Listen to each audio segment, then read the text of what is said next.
Natural gas, we got this record-breaking heat, hasn't done much for the commodity price, and aren't all the electricity generators switching over from coal to natural gas? Are we at bottom yet?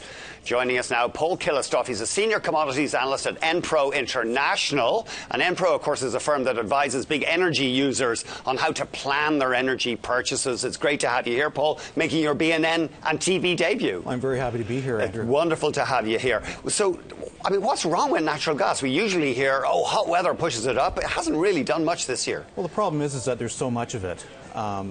Back at end of 2011, gas companies were drilling all of this gas, and they had nice hedges in place so that there was a lot of profit being made. Still into 2012, we're still seeing that scenario, and then the pinch started to come. Hedges dropping off, and you hear in the news about companies curtailing dry gas production and moving more over to wet or associated gas production. The problem with that is there's all that much more associated gas production with oil and propane and all these other wet wells. So it's still adding to the glut. Not as much as it was, but it's still adding. The injection numbers are a lot smaller than they were last year. But in June, we actually hit an inventory level of over 3,000 BCF, which has never happened at that point in time in the history that the EIA has been looking at and taking these measurements. So 3,000 might be acceptable in October or November, but in July, that's quite early. So we're going into the shoulder season in a couple of months when consumption falls off. Exactly. Is there a risk that the giant salt caverns that are used for storage could fill up? So there certainly is. The EIA has actually upped their prediction as to what they think is going to be, and they're looking at about 4,000 BCF, which is pretty close to capacity. Now, if you look at what happened in April, there were some hintings and rumors that we might reach capacity, we might overflow. So there were actually supply storage facilities that were turning gas away in fear of this happening in August. Now, gas prices, as you know, dropped to, what was it, $1.90 in the States, and that's the first time that had happened. They'd been well below $2 for several weeks in Canada at that point. And now you're looking at moving into another shoulder season where there isn't a hint of an actual overflow or glut, but we're going to be up to our arms in natural gas, and it's going to affect prices definitely. So would producers potentially be forced to vent the stuff into the atmosphere? Vent it, curtail production. Yeah, something's going to have to give eventually. It's like this bubble that just keeps building and building and building, and it's going to get to the point where they're either not making enough money, but with hedges in place and doing selling against futures, and they've been able to maintain, and some of the bigger ones have just fought their way through it to try and keep going to see if they can outlast the smaller producers. But eventually you're going to get to a point where there's no place to store it, and it's going to force curtailment, and then that's going to be a completely different scenario, and that's really going to impact the market and market sentiment and how the market thinks about natural gas prices moving forward.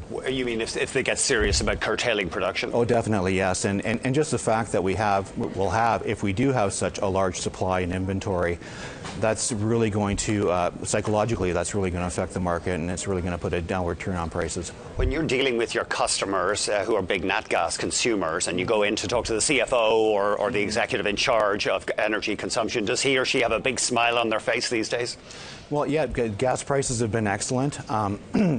Actually, we're heading into a really good opportunity now. Prices jumped a bit at the beginning of summer. You know, you looked at things getting hotter. There were some rumors of, more gas being used for electricity. Well, actually, they weren't rumors; they were actual facts. So these things presented themselves, and then the market reacted to that, and you saw prices bump up. But now that you're seeing more of, it's going back to, well, how much is actually in supply, and so they're thinking, the exact opposite. So it's having a negative impact on natural gas prices. But that being said, going into the fall, it could be a good opportunity to hedge your pricing for a November 1 year. For big consumers. For big consumers, definitely, yes. Just tough for the producers, though. Tough for the producers. Yeah, it's going to it's going to be interesting to see who survives. There's a lot of people producing natural gas. I know Chesapeake is hurting. Exxon was saying that they were having no difficulty several months ago, but now they've admitted to taking some losses, and And it's going to be interesting to see how things pan out, just who's left over at the end of this. Unbelievable. And I mean, I know it's hard to generalize, but what price does the natural gas industry need to generate positive cash flow? I believe around the 250 in MMBTU mark and above. That is kind of the line which I've come across, and I've heard that they have to have that in place to be profitable and to be able to cover their expenses. And again, that was being done with hedges before, and with futures, hedging into futures and things like that. But now that hedges are coming off and prices have gone up a little bit, so it looks good. But then now they're sailing back down again, so it could be big trouble.